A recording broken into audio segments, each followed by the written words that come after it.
আজি পুনৰ এটা নতুন ৰেচিপি লৈ আহিছোঁ। সেই ৰেচিপিটোত মই উৰহি আৰু বেঙেনাৰে বনাম। প্ৰথমতে মই কেৰাহীখন বহাই কাটি থোৱা উৰহিখিনি আগতে ধুই মেলি টুকুৰা টুকুৰি কৰি থৈছোঁ, লগতে বেঙেনাখিনিও কাটি থৈছোঁ।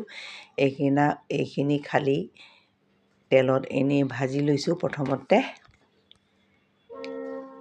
এইদৰে অলপ সময় 5-10 মিনিটমান ভাজি ল'ম। ভাজি লোৱাৰ ফলত মই এইখিনি এটা বাচনত তুলি থ'ম। এইদৰে ভজা হ'লে আধা ভজা হ'ব লাগিব।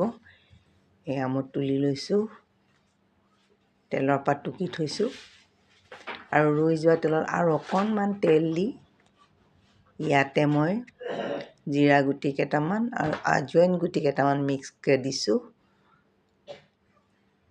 লগতে পিঁয়াজ এটাও কাটি দিছোঁ, মজলীয়া ধৰণৰ পিঁয়াজ।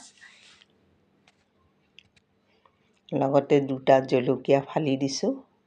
সেইখিনি এইদৰে ভাজি ল'ম অলপ ৰঙচুৱা হোৱালৈ। এনেকৈ এতিয়া বতৰৰ শাক পাচলিবোৰ খাই খুবেই ভাল লাগে। উৰহি, বেঙেনা এইবোৰ মিক্স তৰকাৰী খাই ভাল লাগে। ইয়াতে মই অলপমান নহৰু আদা পেষ্ট দিছোঁ। এইখিনি অলপ ৰঙচুৱা হ'লত মই এতিয়া অকণমান হালধি দিছোঁ,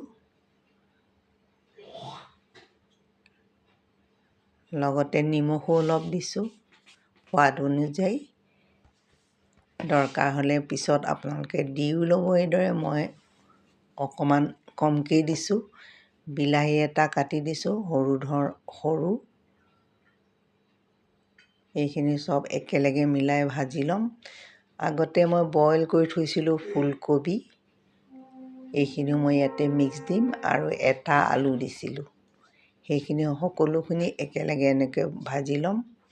তাৰপিছত আগতে ভাজি থোৱা উৰহি আৰু বেঙেনাখিনি এইদৰে মিক্স কৰি দিম। এইদৰে মিক্স কৰি দিছোঁ। এতিয়া অলপ সময় এইদৰে ভাজি থাকিম। লগতে অকণমান জিৰা পাউডাৰ দি দিছোঁ, সৰু চামুচেৰে এচামুচ।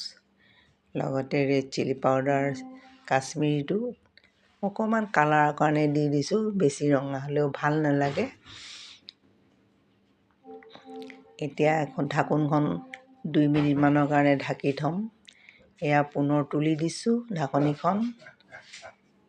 উৰহিবোৰ সিজিবলৈ বেছি সময় নালাগে, বেঙেনা আৰু উৰহি। এইখিনি ধুনীয়াকৈ ভাল ধৰণে এনেকৈ লৰাই ইয়াতে অকণমান পানী দি দিছোঁ, যাতে অকণমান সিজিবলৈ কাৰণে অলপ দৰকাৰ হয় পানী। সেয়েহে এইবাৰ মই পুনৰ ঢাকোনখন দি দিম। এইবাৰ পুনৰ ঢাকোনখন তুলি দিছোঁ। এতিয়া পুনৰবাৰ এইদৰে লৰাই মোৰ তৰকাৰীখিনি প্ৰায় হওঁ। এইদৰেও বনাই খাবচোন। এনেকুৱা সময়ত বতৰৰ শাক পাচলিবোৰ খাই খুবেই ভাল লাগে। ভাল লাগিলে লাইক কৰিব, শ্বেয়াৰ কৰিব।